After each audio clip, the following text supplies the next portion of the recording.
Well, it just seems odd to me that it's called Affordable Care Act. I just dealt with the Chamber of Commerce president in Arizona who says they're having triple-digit increases there just for the Affordable Care Act and those in the state's exchanges and what have you. And others who are not even involved in this are seeing big increases of their own. And that is with this law that's supposedly meant to curtail those increases. Sure. Well, actually, the overall increases across America for the cost of health care, and that's not speaking directly to the insurance cost, but to the cost of health care, we've seen a decline in the annual growth rate of health care across the nation. In most of the states, it's running at a double-digit clip. If that's a decline, then color me like an Olympic athlete. Well, wait a minute. You're talking about two different things here. You're talking about the insurance increases, which are well, that's how most Americans pay for their health care, sir. Well, let's be quite clear about what we're talking about. The overall cost of health care is one set of statistics that's extremely important because eventually the insurance issues become, or the rate of insurance, the increases, are reflected in the cost. But what has happened in certain markets across the United States... You might be right. It might happen, but we're not seeing it. Let me finish here. What has actually happened is that in certain insurance markets across the nation, insurers in the early years of the Affordable Care Act underpriced their insurance. And they have seen it necessary last year and this year to dramatically increase their costs to cover those losses that occurred in those previous years.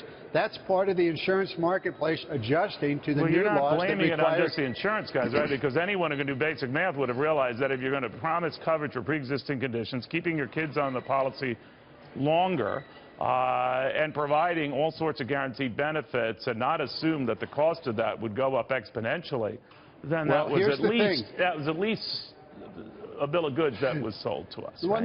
No, not at all. But what you need to take a look at here is that in providing those benefits, the cost of the care that was delivered has been shifted from uncompensated care in the emergency room over to the insurance side of the question. And yes, the cost now becomes included in the insurance premium. Much of that premium, at least across the exchanges across the United States and for the Medicare, Medi-Cal in California, was covered by the overall money in the system, the subsidies for those in the exchanges. Would you call it a disappointment, though, sir? I mean, you can crunch numbers pretty well. I mean, looking at what's happened now and the fact that so many people are angry now, would you say that it didn't work out as you wanted? Actually, we knew from the very outset that through time there would need to be changes made to the law. Yeah, but I don't remember people telling me, get ready for double-digit increases, get ready for eye-popping deductibles. I don't remember it being sold that way. I could have missed something. Well, actually, Neil, if you had been, and I know you were listening, before the Affordable Care Act occurred, there were, in fact, double-digit increases every year, way beyond the general rate of inflation across the United States, usually 2 to 3 times greater than the general rate of inflation. And that was both in insurance premium. I never, ever remember a year where scores of states were dealing with premiums going up at a triple-digit rate. I don't remember that, ever. Neil, those years, I was the insurance commissioner in California in the mid-2000s, and I'm telling you, it happened. All right, so let's play that back. As an former insurance commissioner, if you went back to voters in your state and elsewhere and let them know it's eye-popping increases now, you're still going to be looking at eye-popping increases. They might not be as eye-popping as they are now, but they're going to be eye-popping, and in some cases, they're going to be ridiculously eye-popping. Do you think this thing would have passed?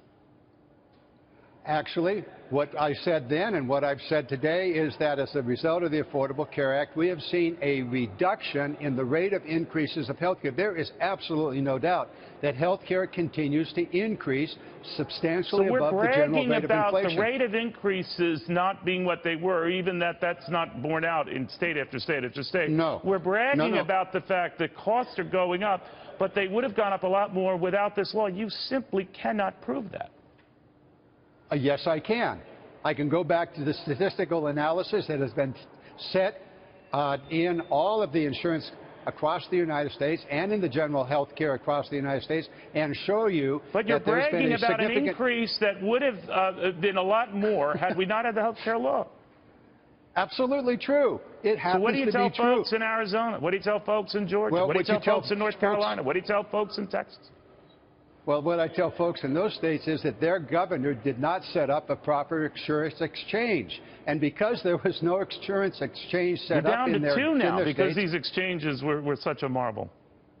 No, the exchanges have actually worked rather well across the gamut of the United States. They're going out of business faster than me passing up fruit at a buffet. What are you talking about? That's just not in certain parts where there are anomalies in the insurance market, where those exchanges were not broadly based, where there were very few insurers that were working in the exchange, yes, there are clearly problems. And in my own state of California, the exchange has been unable to overcome the reality of the You're a good man and a patriot. I just want to know, will you work with Republicans to fix what you don't like in this and some of the provisions that might have surprised you on the cost upside, let's say? Will I'm going to answer that with two ways. First of all, absolutely yes. I've offered over the years, as have the Democrats since the institution of the ACA, to work with Republicans to fix the known problems. That didn't happen. The Republicans refused to do that. Over 60 times, they simply set about repealing it or gutting it in one way or another. Well, they did have alternatives, yes. However, as you know. They were just ignored, too. I mean, both sides were challenged. No, that's not. Well, what was the alternative? Was to kill it, gut it, and then bring back what? Selling insurance across lines, across state lines? That doesn't solve anything at all. Well, but opens the door to right? rapid... No. The way they proposed to do it, it opened the door to rampant fraud.